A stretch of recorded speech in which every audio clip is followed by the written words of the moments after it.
5, 4, 3, 2, 1. Episode 5. Episode 5. Welcome back. Getting ready to finest Welcome hour. And we got some Red Wings in the picture. A little bit of Dead Wing action. Little Dead Wing action. Are they even making the playoffs this year? Honestly, I don't know. No. Absolutely No. Hard no. Hard no. That's a big negatory. You Detroit fans are sure Just the most brutal, dude. The Tigers are the only thing that It's been winter for years. That's all we got is the Tigers. it's the only hope. Yeah. Only hope. I don't know, man. The Wings were good in the '90s. Really fun. I mean now. Yeah. There's an I absolute keep watching dumpster fire. You keep watching press conferences. They're like, we didn't capitalize on very many chances. I'm like, dude, it was 11-2. You didn't have any chances. Oh There was no shot from the beginning. Aaron, you just got back from the little squeeze. Oh yeah, How was it? Yeah, it was my first. How was little Kaisar's Palace? It was pretty sick. It was nice wraparound arena. They got everything in there. It's crazy. But we had But did they have pizza? Yeah, they had pizza. Kind of crazy upcharge on it, but no, yeah, we were sucking down sausage and peppers and brats and cheesesteaks and Bloody Marys, and it was a field day for sure.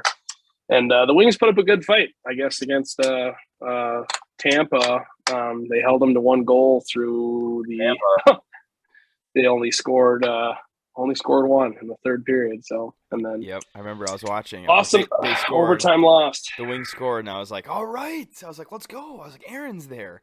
And then it went into overtime. Then they scored right away. And then it went into overtime. And then they lost. And I was like, oh, okay, never mind. Aaron's there. Yeah, a couple of. But no, it was cool. It was cool. I wish it could have been at the Joe, but I could probably buy a brick from the Joe online. That's about all I'll ever see of it. So. I wonder if they do sell bricks. A professional sporting event ever. What's None? up? Not one single professional sporting event? That was my first, dude. Wait, That actually? was my first. Yeah, it was my first pro event. I didn't know that. Yeah. I did not know that. So, Dude, so yeah. You know what would have been fucking sweet? I feel bad, dude. I would have loved to go to the Joe Louis Arena. Yep. Right. The OG. Exactly. Mm-hmm. I saw it. That's about it from the outside. Not a big Red Wings guy, but definitely would have liked to went to the Joe Louis and just saw all that shit that was there. Now it's a parking lot full of heroin needles. Oh my gosh, that is true. That is very true. It's great for the community, man. Hey, It's great for the community. speaking of Detroit, I don't know if you guys saw, but they have that Hard Knocks show for football for the off season. Yeah, And, spring training and stuff. Yeah. Detroit's going to be the team that they're featuring this year. Oh, I did see that. God. That and they're doing the draft And then they're in doing Detroit. the draft in 2024. I think. Yeah, that's in Yeah. 2 years. That's Yeah. not this year. Yeah. That's But pretty cool. That is pretty cool. I mean, putting them in the spotlight. I mean, this year, I guarantee there's going to be more people talking about Detroit just because they're going to be on Hard Knocks. I mean, that's Mhm. Well, I mean, in all fairness, I feel like Detroit needs a little bit more positive affirmation as opposed to being just a fucking Sacco team every year. I mean, they have a lot of good things going for them. Yeah. I mean, the But Fords if- and the Illiches are the only, they're the only thing keeping that city. I was just talking with a Detroit native while we were there, and he was just like, "Yeah, if it weren't for those two families, that whole place would just be, a crater on the earth. You wouldn't even know it was what it was back in the day." So, but they're also ruining the football team. Yeah, my family used to be, as folklore goes, my family used to own the Tigers at one point. One of my family members. Wait, really? yeah, I Yeah. saw he's like a part owner or something. Was it Henry or was it someone on older my than that? dad's someone on my dad's side was a partial owner of Detroit, the Tigers. Holy shit. And he lost. He was indebted to a bunch of people and lost the team like a true Mob fucking ties. Pollock. Yeah. Okay, you can take the Tigers. Oh my gosh. Just don't take my sausage. Polacks with Italian accents. Yeah. I never really knew what the Polish accent was. Now that I think about it. All right. Well, it's So- the date is what now? April 3rd. If you are hearing this. Sorry, it's our April 1st episode though. Yes. So in since April Fool's was just a few days ago, we were planning on recording the last couple days, but just couldn't get to it. We figured we make this one kind of like the main topic, meat and potatoes, about pranks, because obviously April Fool's Day. I need to start out and ask: Did you guys get fooled at all? Yeah, I did. Family members or maybe something on Twitter? Nope. I got caught off guard. I was at a funeral all day. So very good. What if the guy came out? Dude, I was just gonna say that he pops up. We were at the funeral all day, and the guy's like, "Just kidding," and then everybody shoots him, and then he actually died. Oh my God. The logical series of events. It's a zombie. I did see something that I almost sent you guys on Instagram. I saw that Odell Beckham Jr. got traded to the Packers. That's the same thing. And I was like, that's the same thing that I saw. I was like, what? Yeah, I saw the same thing, but as soon as I saw it, I was like, nah. I knew because I didn't get I have the alerts on my phone, like anything that happens Packer-wise, and I was like, yeah, nah. And even if it was true, I wouldn't want it to be true because the dude tore his ACL like a month ago. Like, what does that do? What good is that? Yeah, he's hot, dude. OBJ's hot. So, anyways, I'm glad that you guys, Dylan, you didn't. Oh, that's right. You said you're at the funeral. The guy didn't pop out though, so that's good. Yeah, he wasn't committed to the joke. My mom called me at like 8 a.m. It was like, "Hey, I need you to come over here and help me with your dad." And I was like, "Fuck yeah!" Like, remember he like passed out a couple times. Oh yeah, like in the last year, shit like that. She's like, "I need you to come help with your dad. He fell down the steps, and I think he broke his ankle. Oh my trying to walk on it." Jeez. And it's like, and she's like, and it's flopping around, and it's all fucked up. And I was like, "Okay, I'll come over there right now." And she's like, "Yeah, his ankle's wrapped around his fucking head." And I was like, "You fucking bitch." Oh my gosh. That's it. And then I scared the shit out of her today, so got her back. I think you sent us. Dude, isn't your mom the one that claps when she gets scared? Yeah, she claps. Yeah, I forgot about that. Mm-hmm. Oh my gosh, she's the worst.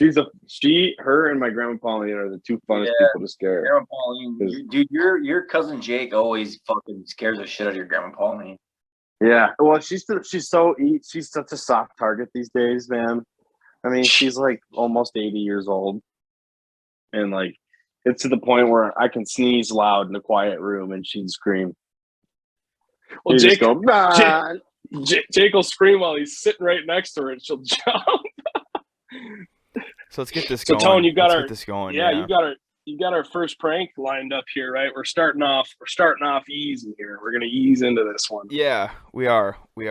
I wanted to bring up the first one was it was my junior year of high school, and the seniors go on a class trip at the end of the year. Every senior class does, and they had left one morning, and they all left their cars in the back of the parking lot at the school. And I don't know who originally had the idea to do this, but somebody proposed an idea to us and was like, "Hey, what if while they're gone, because it was an overnight trip, like what if when they were gone, we did something to the seniors?" And we're like, okay, what are we thinking? A couple days went by, and there was somebody who had lived out of town that noticed a guy had a bunch of cinder blocks in his yard that he didn't use. Had been there probably for 10 years. And so, again, I don't know who had the idea, but they were like, we should take those cinder blocks and put them under their vehicles. So when they come back, they see their cars are lifted up in the air on cinder blocks. So we thought about it, and we were like, okay, how are we going to do that? How are we going to lift cars? Turns out, if you have like 6 dudes, it's really not that hard. You can yank them off. We put 4 vehicles. So we took the cinder blocks. We had 6 guys. We lifted up each one, and they're smaller cars. One had Coke said that that Jelly Bean. I'm not sure. It was at Ford something. Fiesta, probably. Yeah. So we lifted that hog off the ground, and wasn't no Pinto, was it? placed 4 cinder blocks under the frame, 2 in the back, 2 in the front. We did it to 4 cars. And now, did you pull tires off too? No. So wait. Did you lift it far enough off so that they could see that there was cinder blocks? Oh yes, or yes. Was it low enough where they got in and turned on the car? No. Take off. No, when they pulled into the parking lot, they saw that there were cinder blocks under their car. Like they were up, dude. They were up. They were up a good 1.5 feet, 2 feet. So we put all 4 cars, and again, this is the junior class doing this with senior class, which is insane to think about. So like I said, it was 4 vehicles, and the best part was that we did it like in the middle of our class. It was like second hour. We were just like, we'll be right back. Like 8 of us go outside and do it, and just come back. Cameras outside, didn't even get caught or anything. So again, 6 of us would lift the cars, 2 would place the cinder blocks.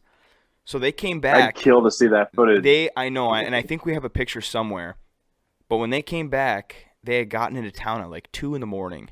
1 or 2 in the morning. Oh no! And again, we didn't. I don't know why, but we should have like staked out, and hid just to see the reaction. But the next day at school, there was counselors that were on the trip that were teachers, and just the whole buzz around the school, like, oh, who put the seniors' cars on blocks, and the counselors said that they were there. Some of them were there for like an hour or two, like trying to get them off. Like they were so tired that they couldn't like lift the car up to get the cinder blocks out. and so when we came that next morning, there were still like 2 cars still on cinder blocks. Like they were just like, fuck it, someone bring me home. I'm not doing this. I'm not. And that was, again, I don't know who had that idea, but it was amazing. And what came out of it was, one person thought of a floor jack. It was so easy. You would not think lifting a car just with like 6 dudes. It's very easy. That's one of the better senior pranks I've actually heard of. The only other one that we were juniors too. It wasn't even like our year to pull a prank. We were just like, fuck it, let's screw with them. Well, that, and they probably were pitting against each other, probably like looking at the other seniors like, oh, you got home earlier, you paid somebody to come. And again, do this or something. I never know what happened. I don't know. I don't even know if they know if it was us. Oh my god. They do now. No, now they're gonna know. Hopefully they know now. That'd be some good. Get them on as a guest or something. Another cool senior prank that I've heard of. I think somebody did it at Ontonagon. They got into the school somehow, and they like filled up a bunch of water cups and placed them in the hallway. Did you ever hear about that? I'm not sure if that was like one of our teachers told us about that or something, but that would be a killer prank. Get like a million Dixie cups, and that was a old English teacher story. I was gonna say another English story teacher was that he told us. I'm not sure if it was again in Ontonagon or not, but you get like some type of animal, like a barn animal, like a pig, and you draw 1, 2, and 4. You only have 3 pigs, and you write 1, 2, 4, so they think 3 is still running around somewhere. That's amazing. That's actually like, I think the U.S. government did that on like towns, like they did that as a study. But that was like an MK Ultra thing. Yeah, that's what I'm fucking saying. Don't get me fucking started on MK Ultra. But I was thinking about the shit we did like back when I still lived in Ontonagon. Like you guys were talking about a little bit before, like, oh, we should talk about this tonight. And now it's like, oh fuck, we did do some fucking mischievous shit when we were kids. Oh, we it wasn't some stuff we can't. It wasn't talk even about. Yeah. It wasn't even April Fool's Day most of the time. Now I want to bring in since we're bringing stuff up about Chris, just quickly.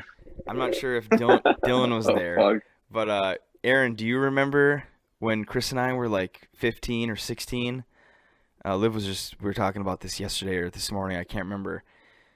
Remember when Kipes made Chris a non-alcoholic drink at the golf course? And he gave it to Chris, and Chris was acting like he was drunk. Yep, I was there. Oh my gosh, Dylan was there. Yeah.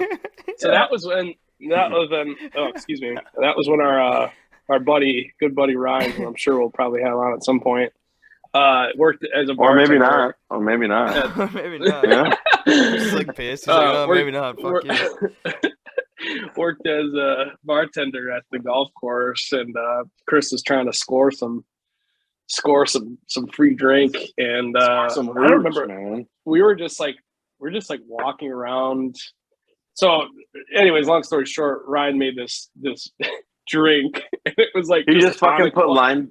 It was lime juice and Coca-Cola. And No, it was like- and I cherry. thought you And did tonic- he put kitty cocktail. Yeah, Juice in there, whatever. too. Made it- There was tonic water in it too that made it taste like a little sour. So Chris yeah, pounds whatever. this thing in his walking around, and Most fucked up he's I ever been, man. He's like, dude, he's like, I'm feeling it, dude. it's a strong placebo, and we're all trying to. We kept it for quite a while before we were like, okay, let's tell And him. you guys told me, and I was just like, No. No. I'm fucking man. wasted, dude. I don't know what you guys are talking about. Another good one with Chris was when so there's that great scene in Jackass. I don't remember which. I think it's the first Jackass scene that would never fly in today's world. They if you haven't seen Jackass, they pretended they dressed up one of the characters to what they thought a terrorist would look like, and had a bunch of fake like dynamite strapped to his chest, and they hired a cab driver to take him to the airport, and he would set all this ridiculous stuff, and eventually the prank was on the dude that was dressed up as the terrorist. But we pulled a similar prank on Chris. I think that was in Dylan's trunk. It was Or was my it in- I was in the Accord. It was in 1996 Honda Accord Silver Bullet, baby. Silver bullet. Sounds like a bomb going off every time you came into town.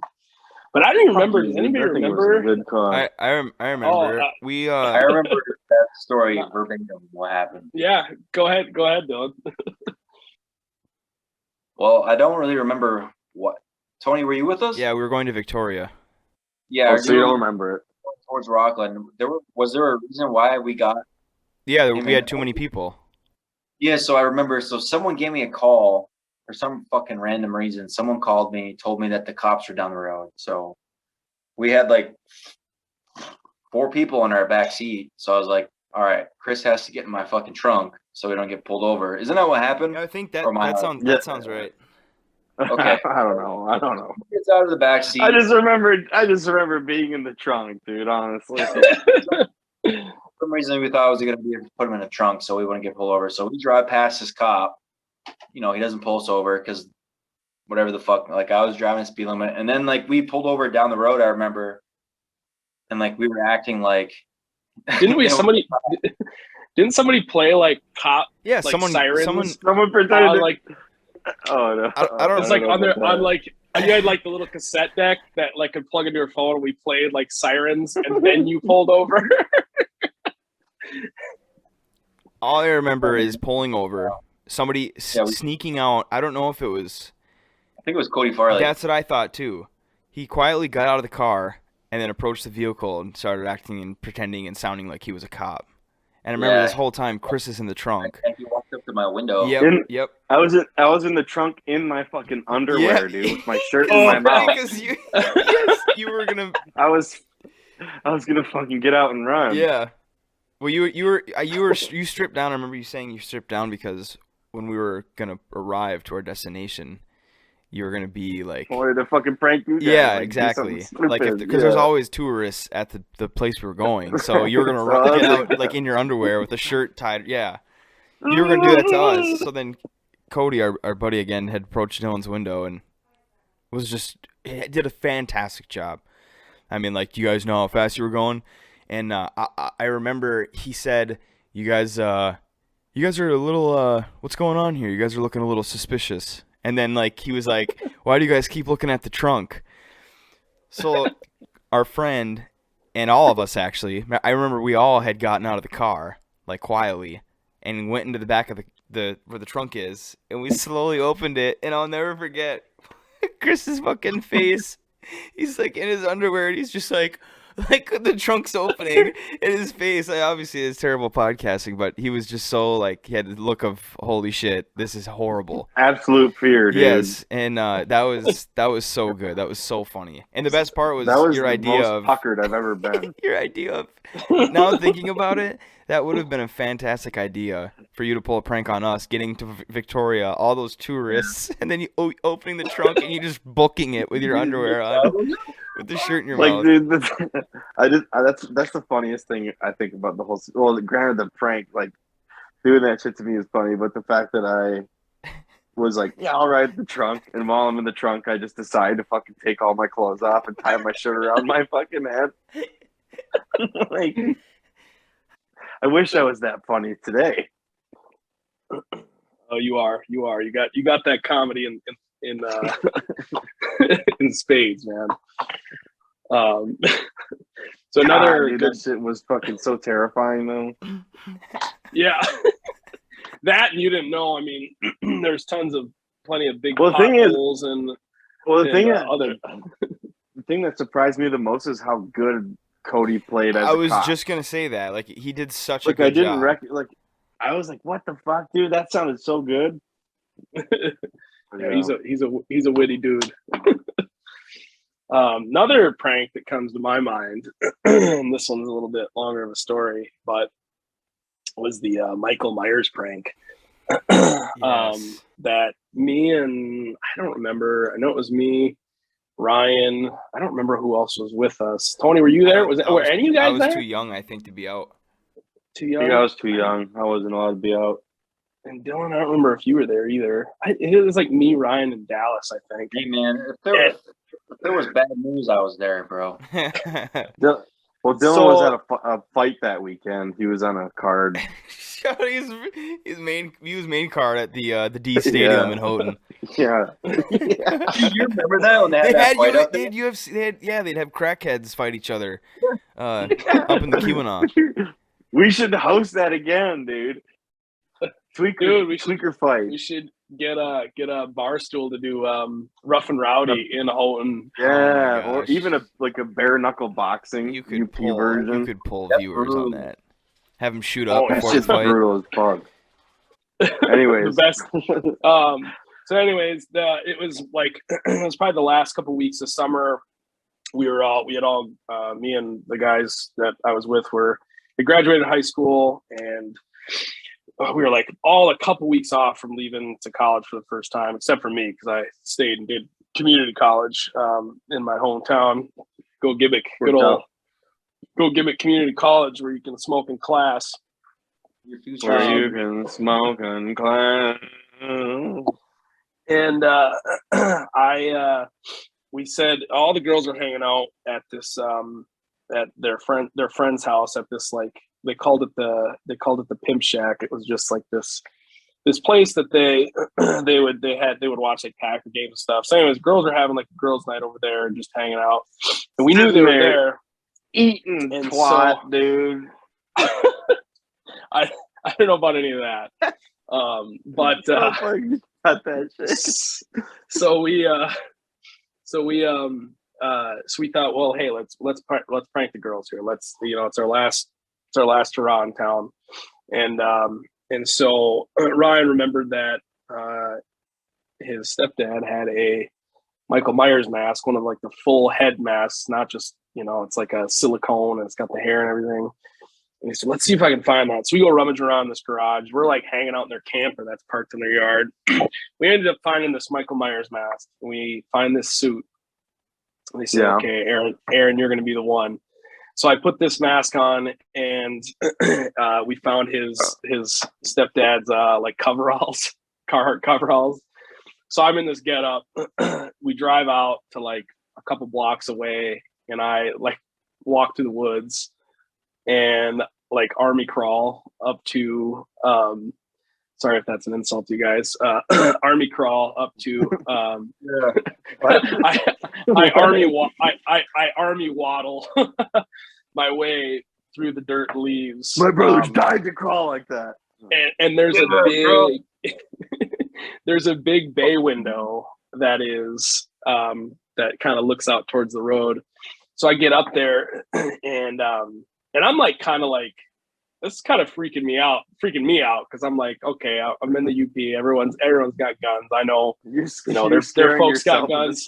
Yeah, well, and I felt like I felt like a creep. So, anyways, I get up there, and I'm like, all right, what's my plan of attack? We never made an attack on how, or like a plan on how I was gonna like scare them.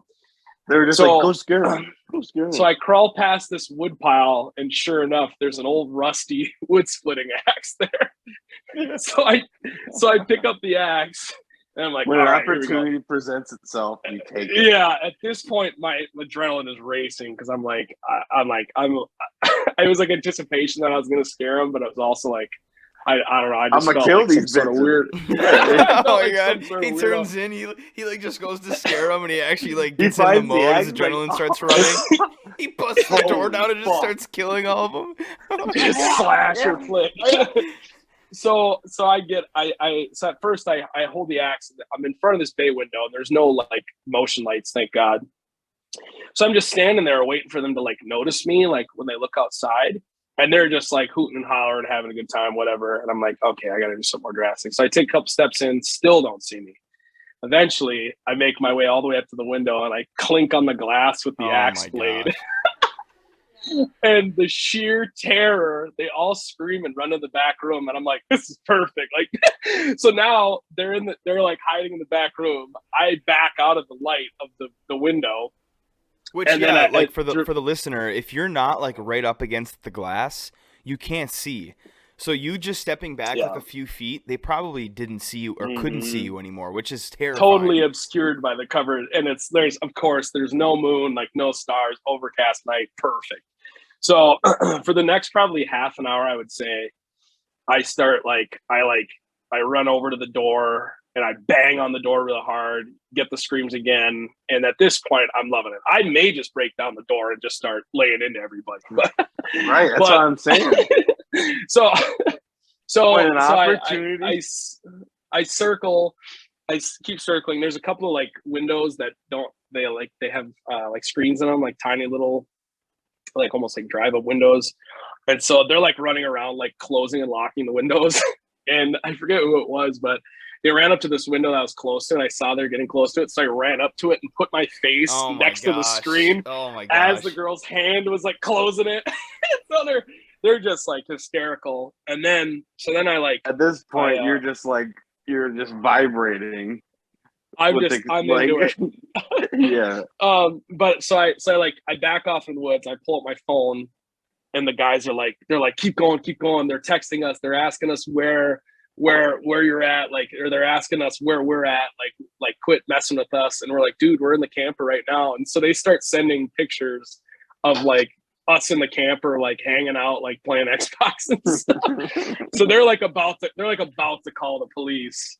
So I'm like, okay, I've had my fun. So I like crawl back to the woods to where they're parked down the street and get in, and we head back to the camper, laughing the whole way.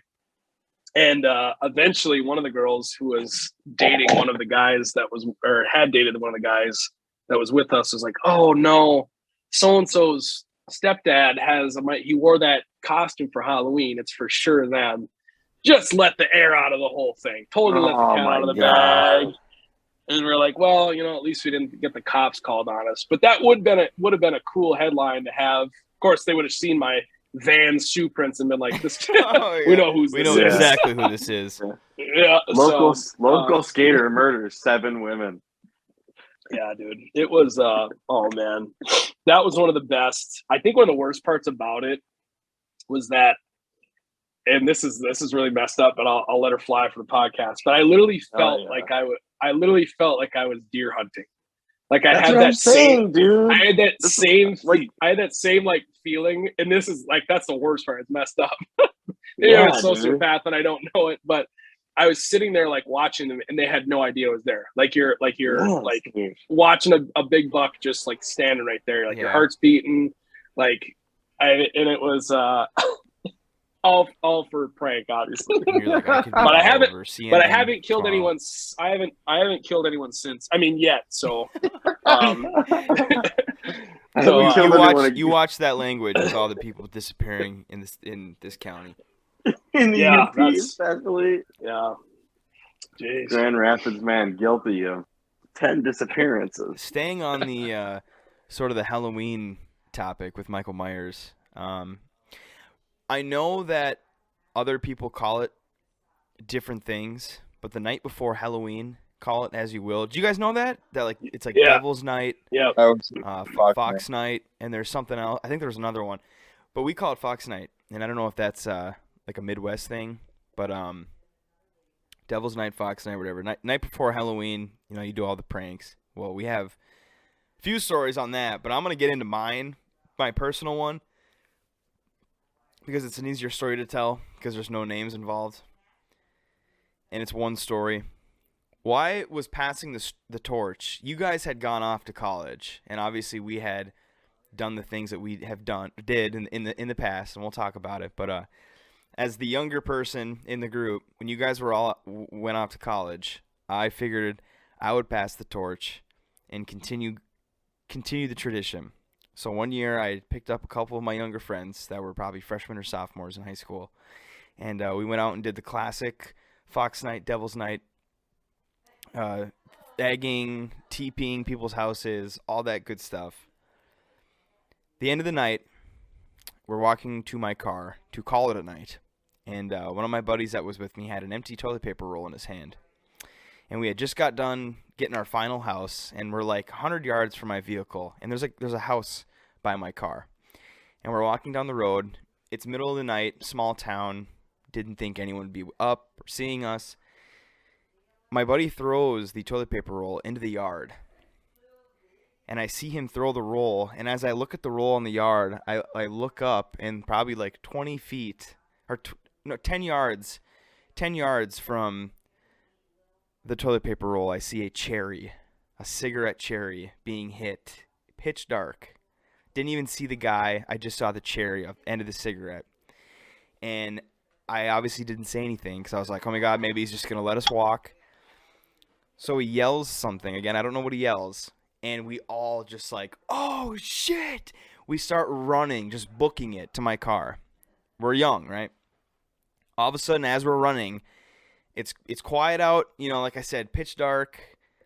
We hear a truck like start, and all of a sudden, sure enough, at that house, lights turn on. So we're getting into my car, which is a 2-door Alero, Oldsmobile Alero, 2-door. There's 4 of us, right? We had to be quick. Did you have a nickname for that car? The Rusty. We had to be quick. 2 doors, 4 people. This guy's about to chase us. So I get into the driver's Gotta seat. get in that motherfucker. My buddy goes into the passenger seat before the other 2, and I'm like, no, get out. I was like, you gotta pull the seat down and push it forward, We're wasting so much time. I was just like, jump in the car. Almost said his name. I was like, just jump. We rolled the windows down, which were cranks, by the way. We cranked the windows down, and both of them like jumped through the windows as I was going like 5 miles per hour, because I just wanted to get in and go. So they literally swan dive into the windows, and I'm driving with this guy on my lap. Like our dicks are touching. Our dicks are touching because his stomach, he's facing down. I go to leave. And did you like that? Oh my god. We'll save that for another episode. I go to leave. We're in a parking lot at the old school.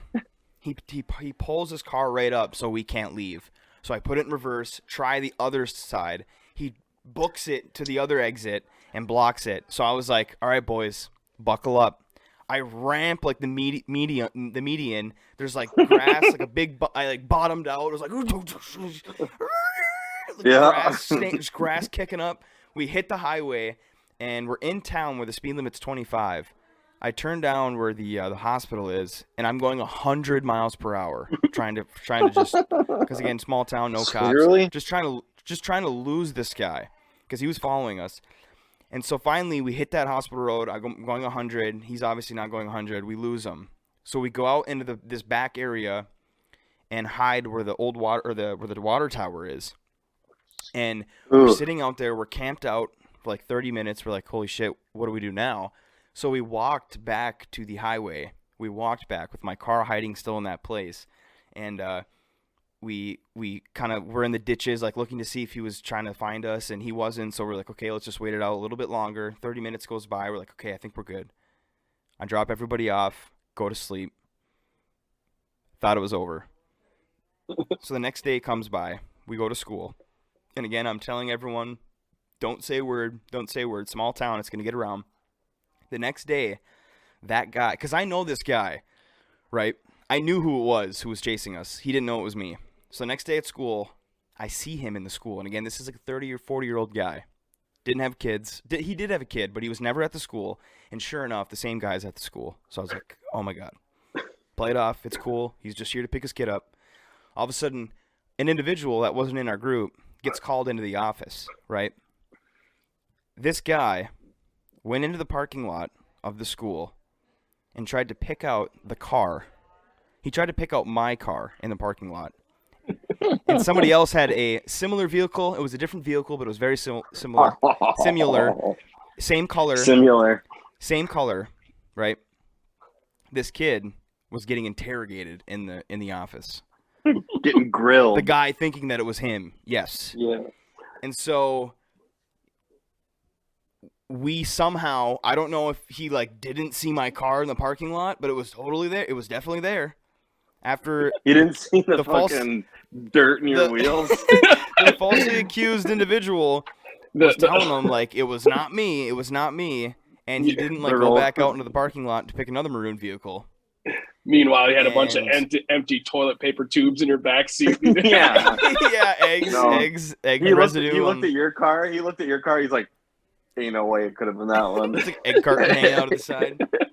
Ain't no way that thing fucking made it out of its driveway. But somehow he didn't see my car, and I was never talked to. And I've seen this guy multiple times since. Still doesn't know it was me. Again, it was a long time ago, like over 10 years. And you had face-to-face interactions with him, like since. Yes. Very recently, actually. Because you had a patsy, you know? You had the fucking, the guy who took the fall for you unequivocally. He didn't even plan on taking the fall, but he saw that one guy's car, grilled him, found out it wasn't that kid, and he was like, fucking gave up. Did you ever talk to the guy that got interviewed, that got grilled in the office? Never talked to him about it? Because I told the guys, because I didn't know him very well, so I didn't know if he would tell. And I told the guys that were in our group that were in the car, was in the car that night, just shut up, don't say anything. Yeah, just don't say anything, because they were really young. Like I said, freshmen, sophomores. So I thought they would definitely be like, oh yeah, like trying to brag to people that what we did. So I was like, you can't say anything, and they didn't, and we never got. Listen to me. This is the coolest fucking shit you'll ever do. If you fucking tell anyone. Do not ruin it. Although they probably wouldn't have got in trouble. Yeah, the guy probably would have been like, nice toss on that car you guys egged. And the cops probably wouldn't have done anything. Oh my gosh. But we're going to continue the Fox Night route. Oh, my favorite fucking night. My God. My favorite night as a kid. My least favorite night as a fucking homeowner. True. Especially. True. Yeah, your dad knows. Especially when your dad knows a thing or two, and your dad's the principal. Your dad knows a thing or two about Fox Night. Oh, fuck. Oh my gosh. Who wants to kick this one off, dude? Well, it's funny. I was just going to say, it's funny thinking about Fox Night, because I know we've done it multiple times, but for some reason, I think the memories that I have were on different years, but yet my mind wants to think it was all mashed into one night. You know what I mean? Yeah, for sure. Mm-hmm. So I don't know, like... Well, when you think about it, like, all of it was really, like, all the shenanigans you did really happened in a 3-minute time frame. Yeah. So it's like... Not this one year. We were out for a good 2 hours. I know what Dylan knows what I'm talking about. Was that the year I was involved? I don't think so. We had a 3-vehicle night. We had a 3-vehicle night. We were 3 spread. Vehicles filled. We had maps drawn up. we were plans executed. Aaron killed 7 women. Oh yeah, that was the same night. Still on the lam. I didn't even know where to Man. start, to be honest. So, I mean, I'll take the reins and you guys interject, I guess. Yeah, I we'll mean, fill in. We'll fill in. I wasn't there, so I don't know where you were.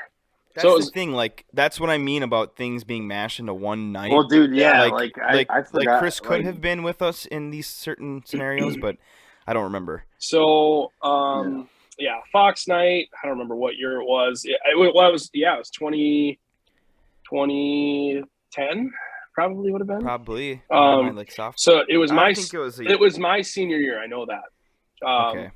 And it was me and Yes. me and Yes.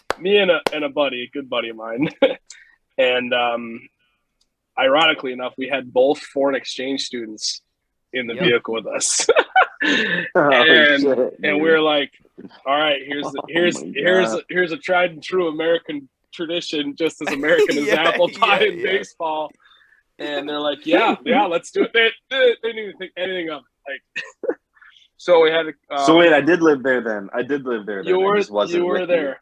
You weren't with me. It was me and the a buddy and foreign exchange students. It was yeah. So so we could say the foreign exchange students. Honestly, I mean, yeah. I mean, I guess that wouldn't matter.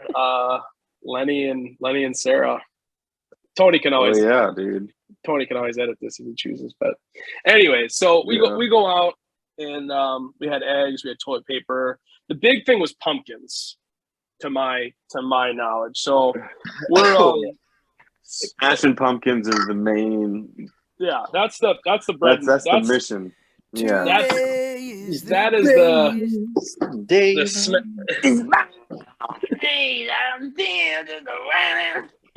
So smashing pumpkins was the ribeye on the plate next to the potatoes, which was egging, and then the asparagus was the toilet papering. However you wanna cut it here. So we went out, we hit a few houses, we smashed some pumpkins. We didn't have much toilet paper. I know we had a few eggs, which comes into a like a little bit more one of Tony's stories for sure. But so yeah, we hit a few houses. Oh man. Meanwhile, this is where I think Tony came in. There, we had a friend. So we were in a car. We were in my buddy's car. There's 5 of us, Bro, and there was a golf cart that was involved. Now, the golf cart in our hometown. I was in the golf cart. The golf course in our hometown is like everybody just gets in their golf cart and drives from their house to the golf cart at the course. Which I guess is what I did. And I knew a handful of other people did it. So anyways, they had this golf cart, and there was there were like 6 up on this golf cart. A lot of people. 4 or 5. It was dragging ass. It was dragging ass. Weren't you and I on that fucker? I want to say I was, yeah. I want to say I was on that motherfucker. I know. I'm fairly certain Tony was. Chris, I think you guys were. And you guys, somebody was wearing like a scream mask. Yeah. And everybody was in like ski masks. Yeah. It wasn't even a Halloween mask, just ski masks straight up. So the main, I guess, part of my story is fun. We ended up on this like side street close to the lake, and all the houses totally dark. And so me and one of the guys, not one of the foreign exchange students, get out, run up to this guy's porch, and we grab the pumpkins. And when you smash a pumpkin on a sidewalk, that noise, that noise, you will never forget. In the dead of night, that noise just splatting, and you running. Oh so especially on Scovia Avenue, man, they echo. So we ream these couple of pumpkins and run back to the car. And I don't know if this guy is a smoker or what. Porch light turns on. We're like halfway back to the car from this, he was waiting. And we hop in the car and we take off. And sure enough, I think he had I don't know if his car was in his driver, it was in his garage. I thought I remember like a garage door opening. I thought you said. Yeah. And he pulls out and it's on. And we're just like, we are driving all over town. I don't even know how long this like car chase lasted, but we're like booking it. We're driving down all the back roads. Like we're not even in town at this point. We're just like going all over the place. And this guy's still like pedal to the metal, like right behind us. So eventually we lose him. And That's the only things I remember was I thought you guys had like a verbal altercation with one of them did. fuckers too. We did. well, and that's where the golf cart comes into play because I don't remember him running into us. He ran into the golf cart crew, didn't he, Tony? Yeah, we were at the we By we the were, school, we weren't were we? set to meet at the high school, and we were in the parking lot. And sure All the enough, we're places to sitting there. meet. Of all the places to meet, it's definitely Yeah. high school kids smashing pumpkins. The meeting place. So- Might I add a golf cart driving around on Devil's Night is the most sus thing you could ever fucking see. And it wasn't Loud, electric. so slow. It wasn't an electric But golf just cart. like It was four- a gasser. Yeah, with 6 mouth breathing teenagers on it. But Oh yeah, they're going to golf. We're sitting there in the parking lot waiting for everybody to meet up, and all of a sudden we see a car, and us thinking it was probably your car or somebody else's car. It's a dude that is by himself, and he goes, "You guys smashing pumpkins?" And we were just like, "No," because we hadn't. I don't think we had. Like, he said the street name, and obviously we hadn't hit that street, so we were like, "No." But the funniest part was there's like, again, Aaron, you said like 6 of us hanging off this golf cart wearing In ski masks. and No. we said no. And we said no. And No, nope.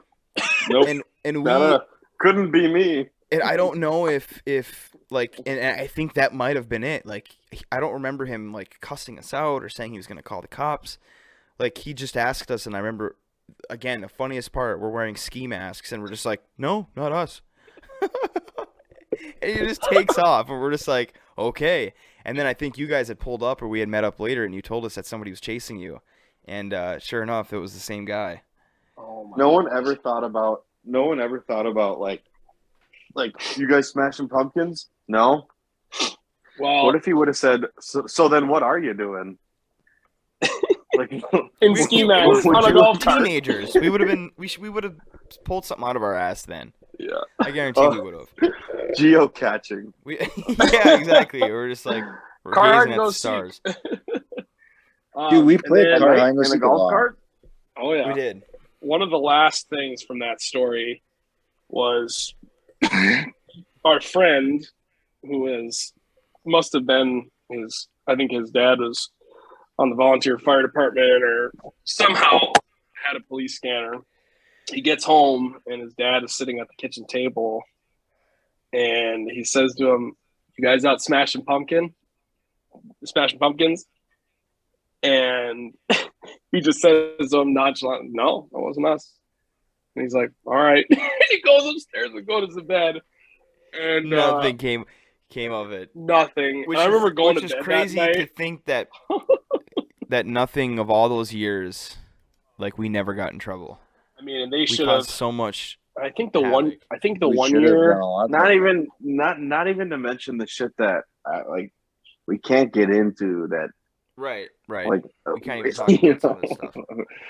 I mean, I think I the remember. fucking dude the murders that Shut we up. fucking Oh my covered up. gosh. Shut up. I think one of the 1 years. I don't know if that was the same year. I remember Dylan and I don't know if it was your crew or not, but somebody ended up. They just didn't even smash them. They just took them, and they ended up with like Oh, 33 Yeah, that was pumpkins. me and Corbin. That's We had, like, but you 30 guys fucking pumpkins. smashed. Did you end up you smashed them in like one location though, didn't you? Well, we went and shot I him with his remember- gun. I remember 1 year there was a I remember that one year we fucking Huge. smashed them all on Lakeshore Drive. huge pile Yeah. of shrapnel on the road, like 20 pumpkins, just in one area, because we had the truck, someone's truck, and we would just go out, run, just take them, didn't smash them, just threw them in the back of the truck, and then we just picked one person that we went and just, you know what, we're just gonna unload them all, and yeah, it was just it was like an operation. It was a day of work. That was hard, Oh yeah. throwing all those pumpkins. You ever Oh. fucking steal pumpkins all day? Thank God. Slept well that night. Oh my gosh. Big job. How do you? You'll get that on those bigger jobs. Oh man. So what's another one we had? Tony, you ended up with a Bigfoot suit at one point, right? Yeah, so I Oh, remember one Halloween, carts had gotten, or not Halloween, Christmas. And again, don't ask me why.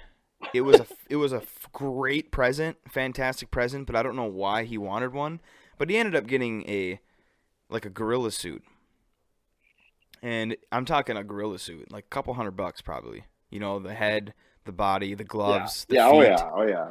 Even The the whole feet deal. coverings, the The whole deal. And that played a big part in our childhood because we would love to dress up in that fucker and just cause havoc.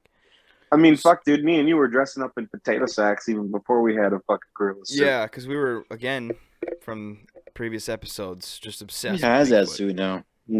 I don't know. I don't know if Kyle still has it or if it's somewhere downstairs. It's in a shoebox. It's in a shoebox and it's just turned into dust. It's But just we had went to disintegrated. the Paulding Light, kind of a old legend story here, close to our hometown, and essentially the backstory is you see this light at night. You go to some specific spot out in the middle of the woods, and you see this light in the woods. You can see it every night, and it changes colors and all this shit. There's a bunch of stories about, you know, it's an old train conductor that died. That's his lantern walking. You know, it's kind of like paranormal. People like to think that.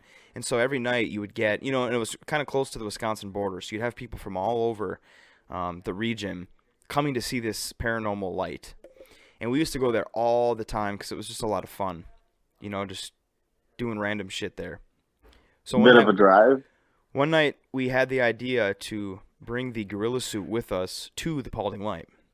And again, this is a place where people get out of their cars and are in like a specific area, again, in the middle of the woods to see this light. And we show up, and I want to say, I was talking to Liv earlier about this, I want to say that we made Chris do it.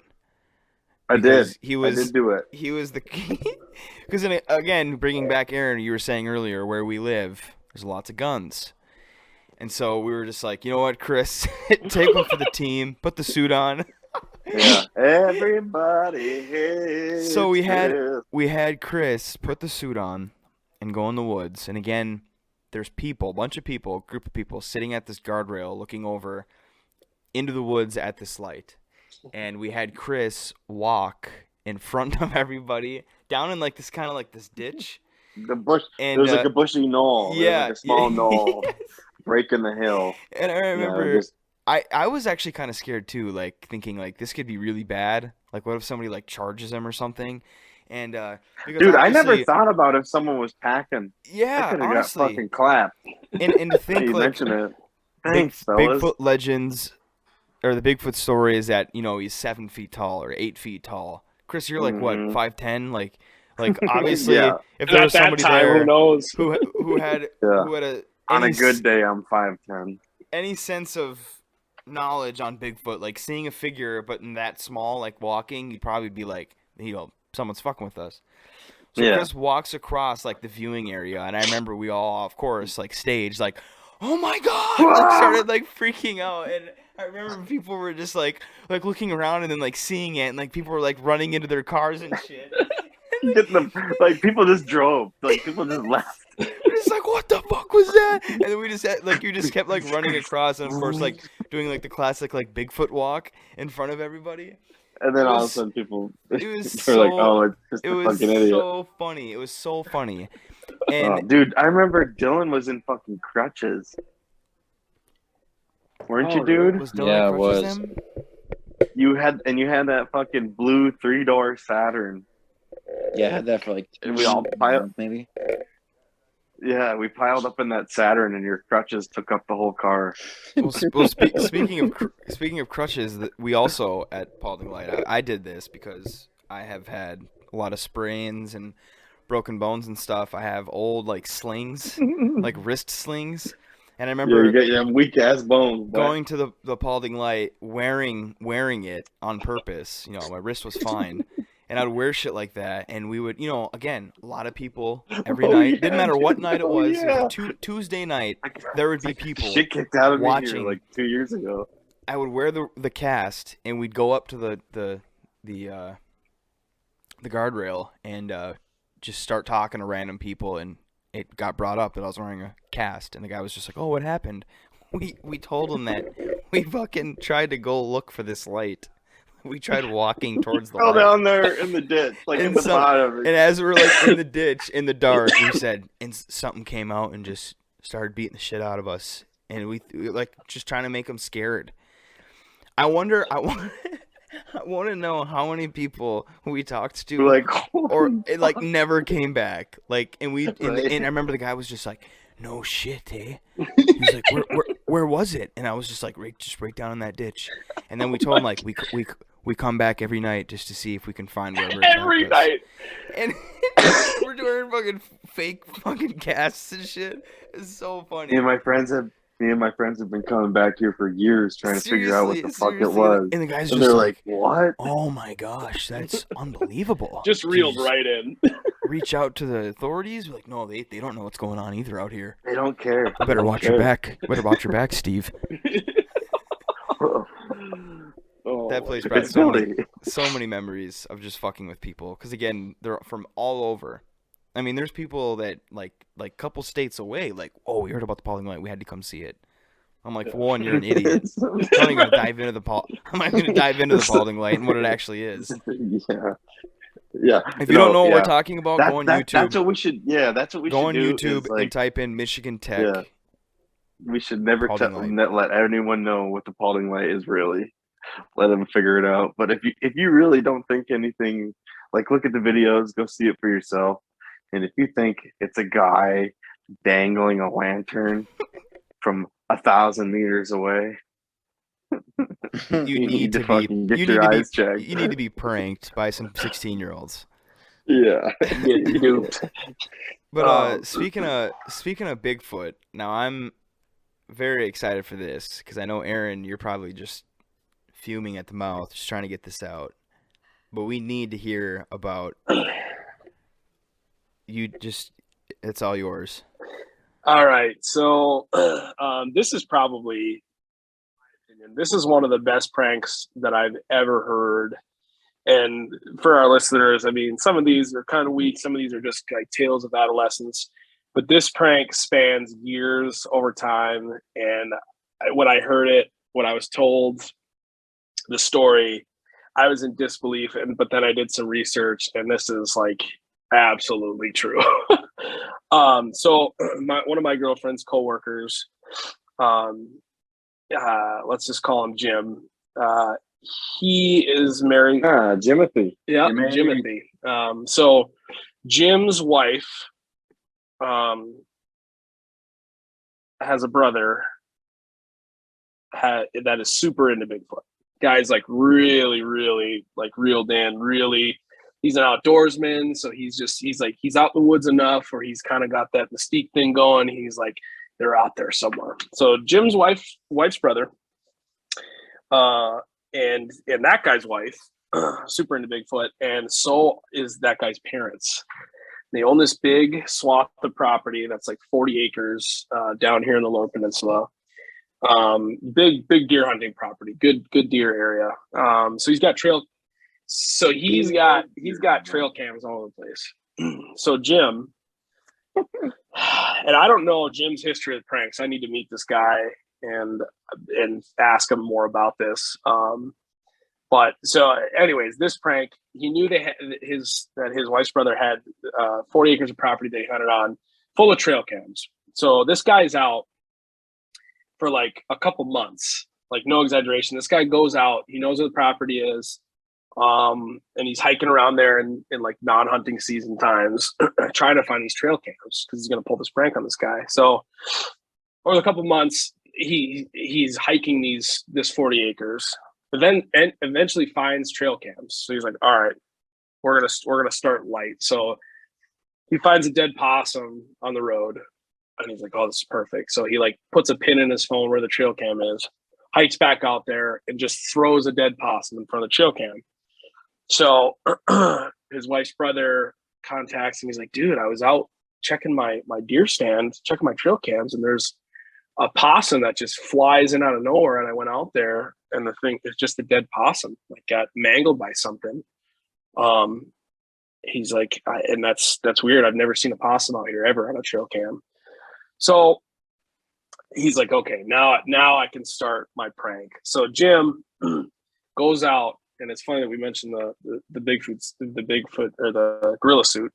This guy goes out, and it's around Halloween time, so it's like bow season. That's about to start up. So this guy, he rents a $300 Chewbacca suit because that's all he can find that looks like Bigfoot. So this guy's invested 300 bones, Chewbacca suit. So I'm sure he took off like the bandolier, and I'm sure people. So he's really into the prank. He is committed. This guy, and you'll see Yeah. how much more committed he is here in a minute. So he rents his $300 Chewbacca suit, goes back up to the same trail cam. The possum's still there. And he picks up the possum and walks by the trail cam with this suit on. And fast forward to like a week later, Pictures taken. this guy, it's bow season. So this guy goes out to his tree stand and is hunting and said, well, I haven't looked at my trail cams in a while, which I don't know why. I mean, most bow hunters will look at their trail cams like every day. So this guy like gets the stuff from his trail cam. He's up in his bow stand, and he sees this figure standing there with a possum. and once we get our Twitter up and rolling, you will be able to see the photo of this guy standing with a possum in his hand in a Chewbacca suit, and he's got the gloves and everything. You can't see any skin, and he's kind of turned away from the camera. And so this guy, the guy hunting, the brother-in-law, calls his wife crying. This guy is in tears, and he's like, "You gotta come out here. You gotta send Dad out. You gotta send Jim out.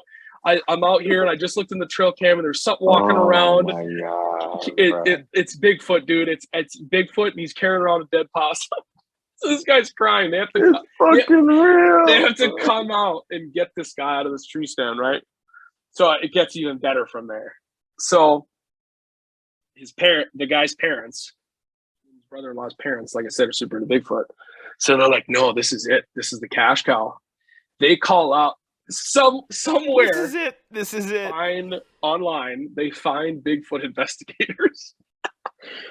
and they call these Bigfoot investigators out. And that family pays $500 to like get these people to come and check it out. Jesus.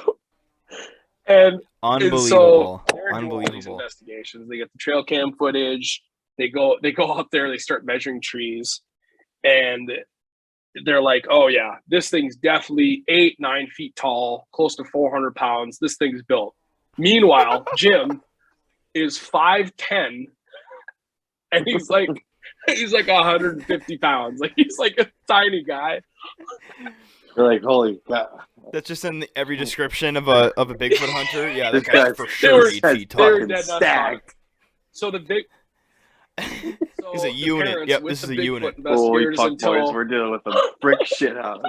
The Bigfoot investigators with the parents in tow call the local news station, and it's all over the Lower Peninsula. Now this is years back, so it's hard to find, and I don't remember the news station that covered it, but it was like essentially an all-out Bigfoot hunt down in this corner of Lower awesome. Michigan.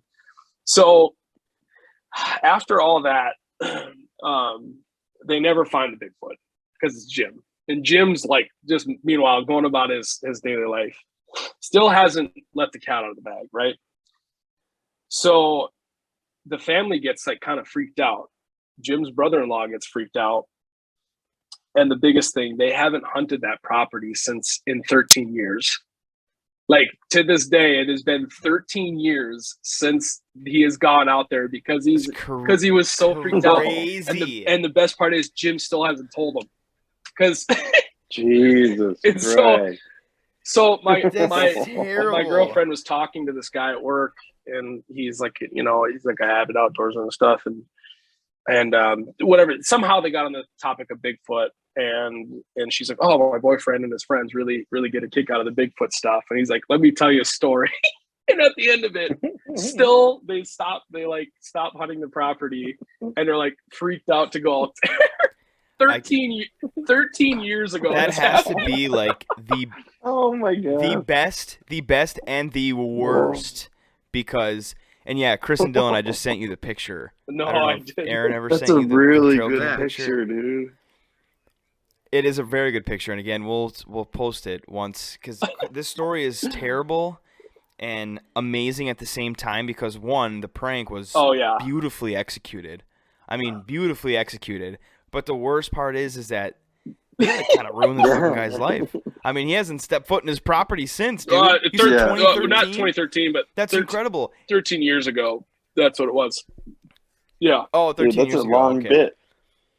So even longer. 2013. That's fucking I mean, 21 or just 2009. just incredible. Oh my gosh, incredible. I mean, he just. And now I feel like it's to the point where he can never I know. he can No, never dude. tell him because it's been Dude, so this guy- long. like, you'd you be know what I like, mean? He might kill him. He's gonna kill him when You he finds out. wasted so many years of my fucking That's what I said. That's what you said. 40 acres, and I catch What's that that fucking? What's that Tobey Oh my Maguire movie gosh. where he came back from war, and he's like beating the shit out of his kids? He's like, "He sacrificed." I just. that has to be honestly the best like. the I best mean, prank that it I've is heard. just. That has gone to that extent, like to be able to not know, like, because usually But pranks it's also like, I mean, are pranks because you end up finding out, that what I mean, happened. how- And you're like, oh, that's funny, blah blah blah blah. But it's been 13 years. Oh my gosh. And I mean, That's at the insane. same time, That's how insane. bad do you feel for the guy? You know, Yeah, if he's at- I mean, And then like spending money Yeah. for a Bigfoot investigating team to come Like, out, and this so funny. Yeah, he's for sure 8 feet tall. Yep. no. and I would 400 love bills, to like no find problem. out what the actual that Bigfoot investigation team that came out there, what their credentials were, and all this stuff. Yeah, Yeah. I'm a right. I'm a tenured Just- scientist in searching for Bigfoot. Oh my I've God. almost found him 12 times. Oh my god! I I thought and I I found just- him I just like 10 could not- times, dude. Trust me. His sources. Trust me. It I is, got sources. And I would love to play a prank on somebody, not you guys. I won't do that to you, but it just all the stars aligned for this one, and he really he put in the work. I mean, this is months and now years that he Mhm. plotted it for so long and took all the right opportunities to make this happen. And then, like you said, kind of ruined the guy's hunting experience, kind of ruined the property because now they're just like, Yes, definitely. I don't think he would ever dare go back in a Bigfoot suit because this guy's probably got landmines out there at this point. Yeah, there's fucking a rotisserie chicken hanging from every tree. Yeah, absolutely wild. Not wrong. That's great. All right, well, we're gonna take a complete 180 here. This is actually a first time thing here for us. Is our first guest is actually on the podcast. Brother Oliver has made the stage as you're about to start a journey pretty soon. So I'm just gonna have you, I guess, tell us what you're doing in like a week's time. Yeah, so tomorrow I'm actually flying out, Oh. doing the Pacific Crest Trail. What's that? No, sorry. It's fucking tomorrow. Damn. Yeah. So, flying out to San Diego. The trail, if no one's heard of it, is like a long distance trail that goes from the border of Mexico all the way to the border of Canada. And it's 2650 about miles. And usually the 2,650 miles. Something I Yeah, wouldn't so even it takes dream driving. Right? You're gonna be on your 2 feet. There's carpet bagging it.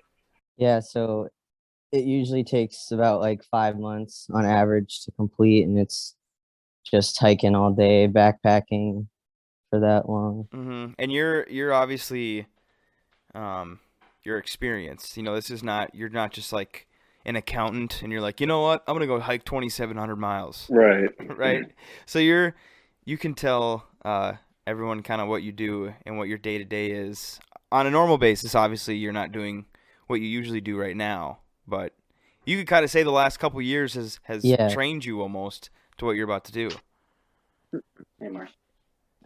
Yeah, so I got into outdoorsy kind of stuff through the career I decided to pursue, and that's doing like ecological work where it's like basically like science kind of stuff where you go out and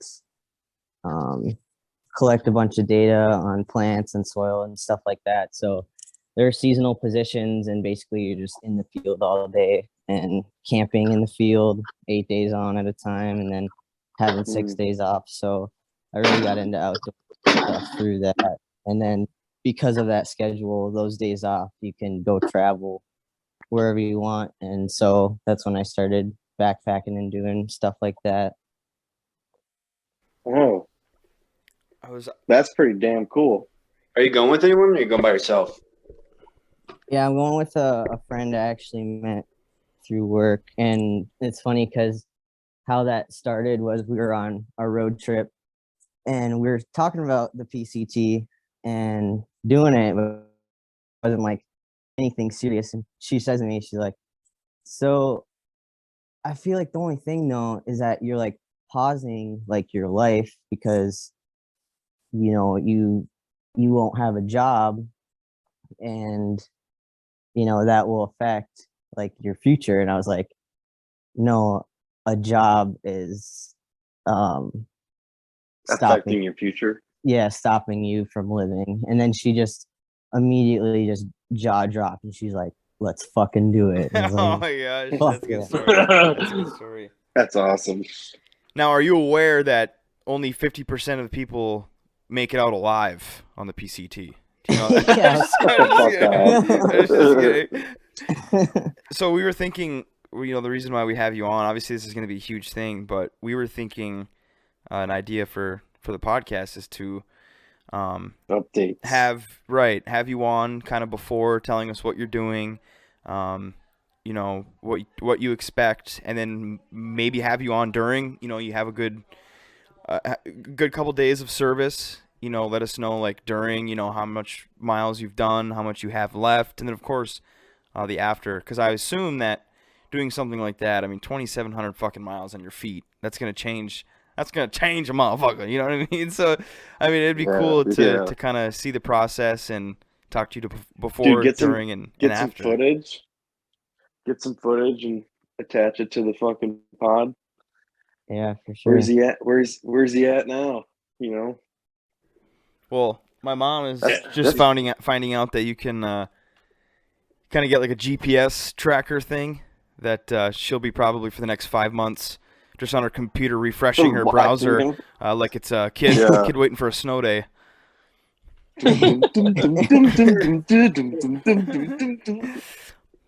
Liv, isn't there there's the fuck is it called on the east side? It's the same shit, isn't it? It's the Appalachian Mountains.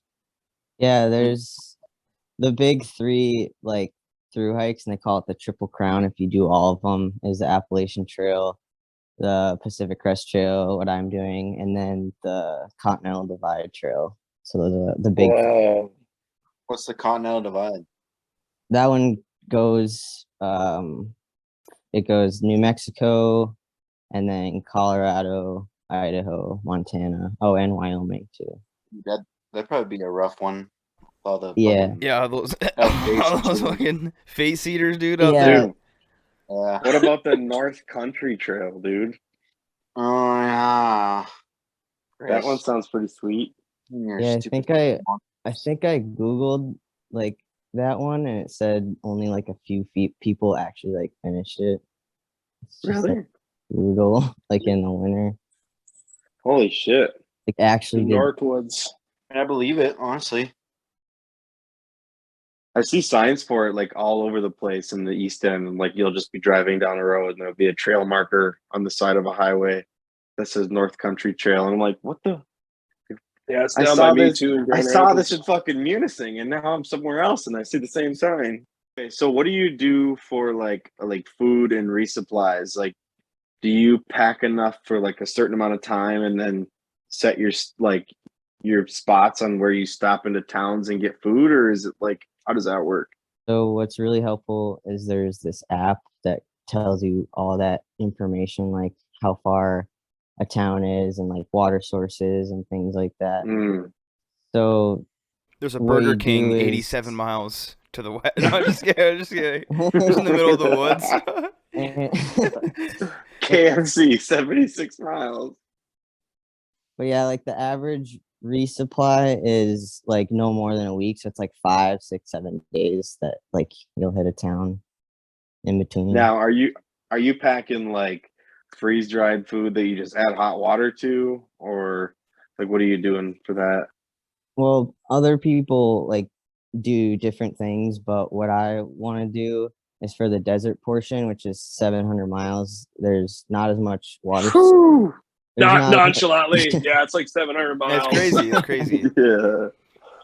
but like the water sources are more scarce in the desert, obviously, and so I'm not gonna bring like a pot and a stove because I don't want to have to deal with trying to get more water, you know. So what I'm doing is once I'm out of the desert, I'm gonna have a package sent with like my pot and my stove, and then start doing that kind of food. But the Oh, I see.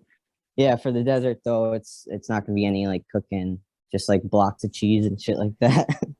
For Dry shit that's, 700 miles, just cheese clogging the arteries. shit to munch on.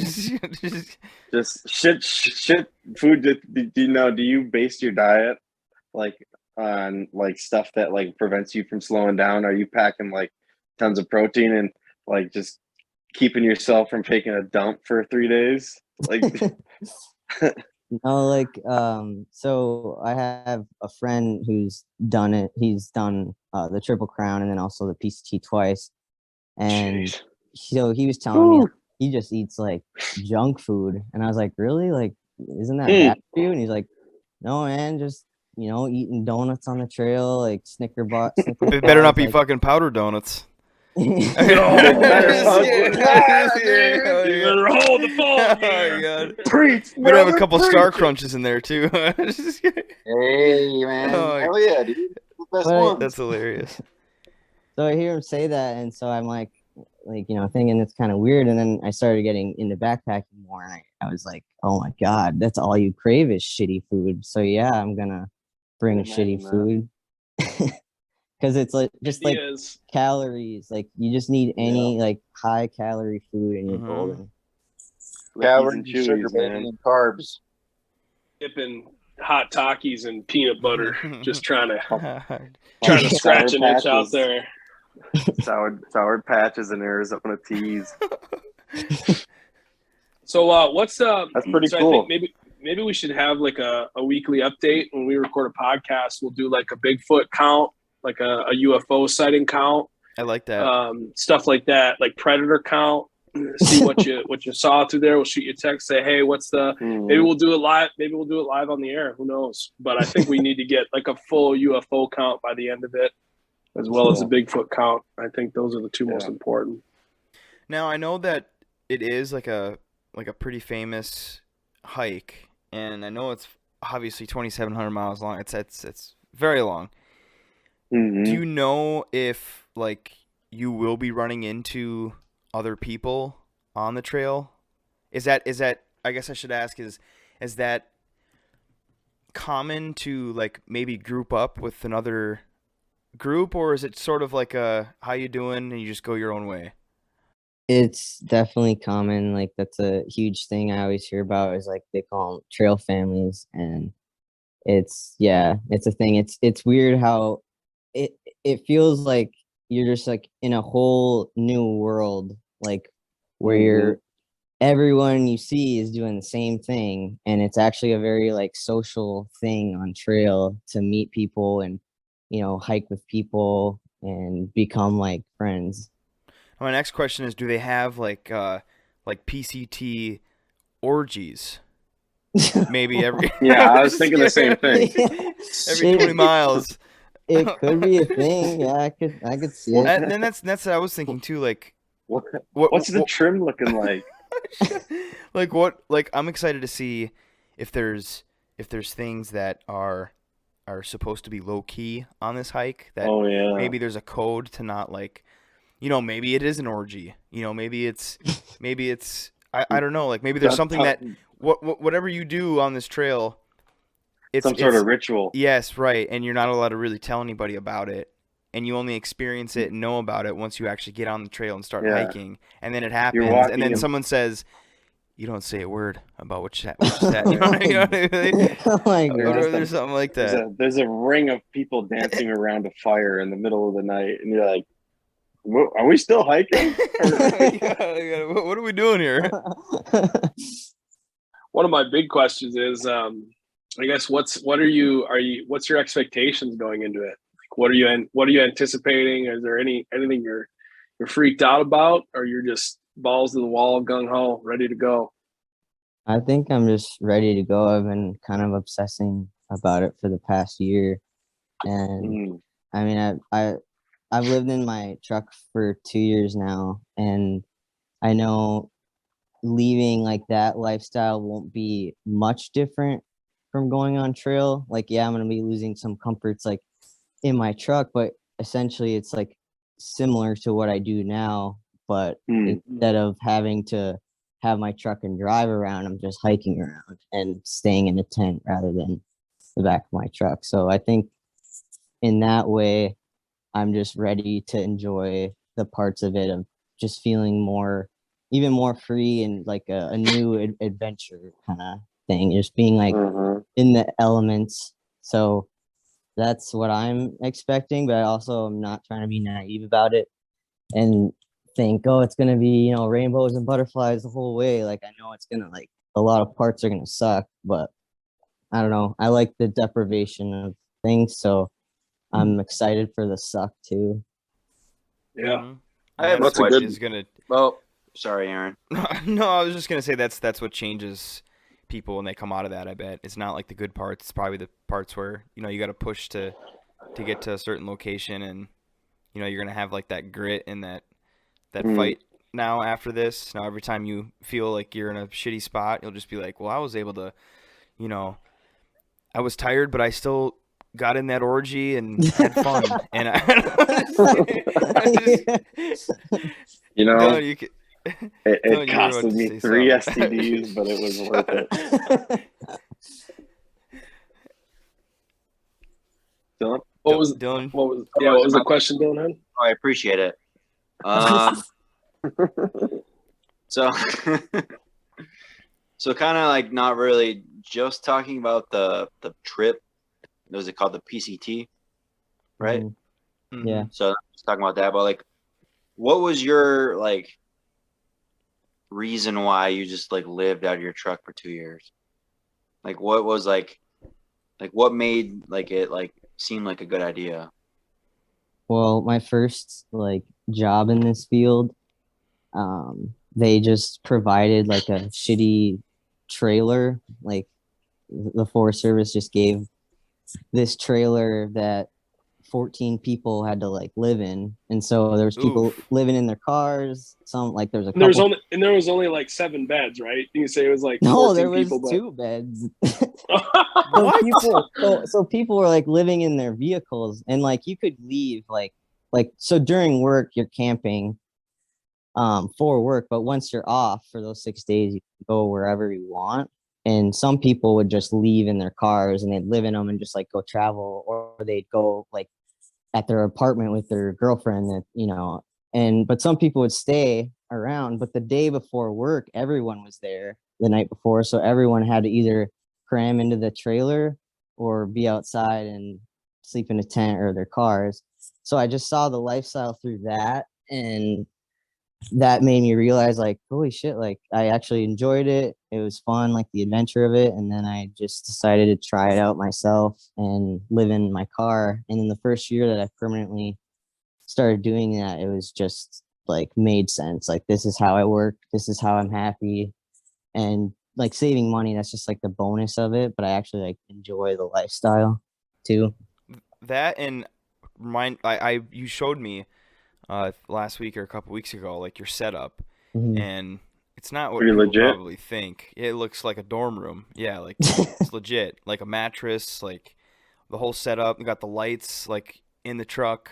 I mean, you're living pretty comfortably. Like you said, I feel like the biggest is money. I mean, you have to pay rent, Mhm. and you're living like a pretty good life in that truck. I mean, you have somewhere to sleep. It's not like you're sleeping on rocks and nails and stuff in the truck. Yeah, So it yeah, for real. honestly is like I see people on like TikTok that I do admire that that. just for fun. Mhm. Like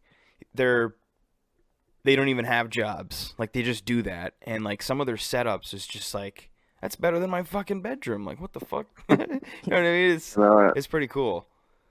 you Yeah, know, just the schedule of like the jobs I do, it just makes sense to live in the truck. And a lot of people from, more who live and grow up in the East, they don't understand the West and all the public land that's out there. It's just like there's just all this free land that you can camp wherever you want. And so it's not like what people think like, oh yeah, you're just always in Walmart, parking lots. Like no, it's like you just get to drive up in your car, plop down in a beautiful place that's free to stay overnight, and that's how you do it.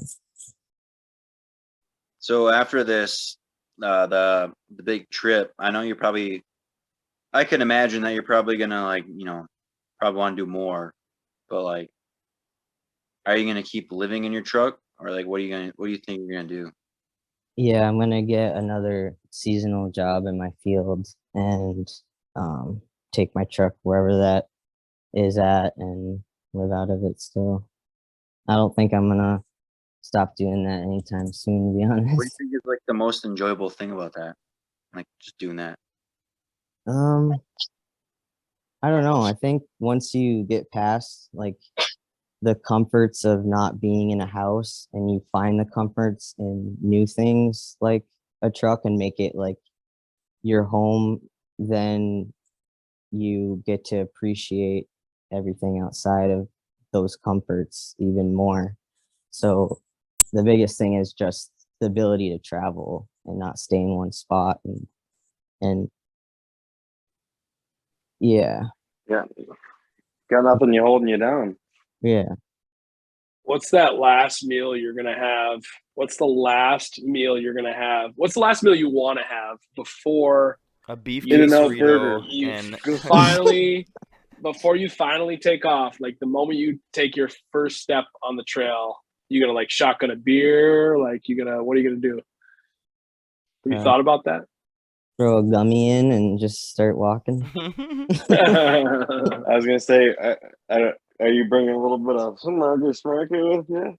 I'm gonna bring weed and gummies. if not, you just stop anyone on that trail. They're gonna have Yeah, some. like Yeah. he's like, I got 10 pounds, man. Yeah, he's just his just backpack. He just has weed. He just sleeps on the ground. So I You'll have have. one last. Aaron, you can. I was just curious if you're gonna keep any sort of journal or like audio notes on your phone, or how are you gonna document it in any way just for yourself, or it's just gonna be all up top in the steel trap? I'm bringing a journal for sure. And then I want to like, video and take pictures on the way, but not be like engulfed in it where it's only for that, It's just like for For my own. sure. Right. You get like a GoPro That'd be cool. with all that money then you do- save from living in your truck. You get a GoPro. And then You should do like a you should, time lapse video of the whole thing. The whole every It'd be second. 10 hours long, even in 20 Dude, million times speed. what you really should do is take a dump in every like historic landmark that you go to. Lay a I have log. I have one last question. Do you know what the average like weight loss is after something like this? Is that documented anywhere? I don't know if there's an average, but like I think everyone's I never saw a number out there, but seeing people's like stories, like it is common to lose like a lot of weight, but I guess like guys lose weight more than the women because it's just like they store it or something, instead like the fat they store. I don't know, something like that. But This on Google says, assuming your goal is to lose no more than 30 pounds and that you plan to complete the entire PCT in 5 months, losing 30 pounds on average works out to be a deficit of 700 calories a day. So I wouldn't say the average is 30 pounds, but that's right, because it obviously depends on, like, expected. if you're a bigger person, you're probably going to lose more weight on Sure. the trip. But I'd imagine, you know, walking 2,700 miles, you're probably going to come out of there looking like. Yeah, I'll cut that. I just wanted to say it. Well, we do appreciate you coming on, and again, we're going to try to get updates as much as we can throughout the podcast. And of course, I would like to get like a halfway point to have you on for sure, and then when you're actually done, have you on and tell us, you know, because I'm sure you're probably going to see Bigfoot a few times, probably see a couple aliens. Yep, we'll get a UFO count, and yeah. But again, thanks for coming on, first guest. That was a lot of fun. That was awesome, dude. I'm sure I'll have some stories for you guys. I look forward to hearing them. I really do. Thanks for listening to Failure at its finest hour. I saw a dude. There was a dude ripping fucking pills in the back room one time. Thanks for listening to Failure at its finest hour. Oh yeah, side story. Remember when we drug all the equipment out of the basketball court behind that place and blew the lid off the town? Thanks for listening to Failure at its finest hour. Penguin! It was Penguin! Nice! Another perfect round. Thanks for listening to Failure at its finest hour. Distinctively remember getting thrown to the ground when that first one blew up. Thanks for listening.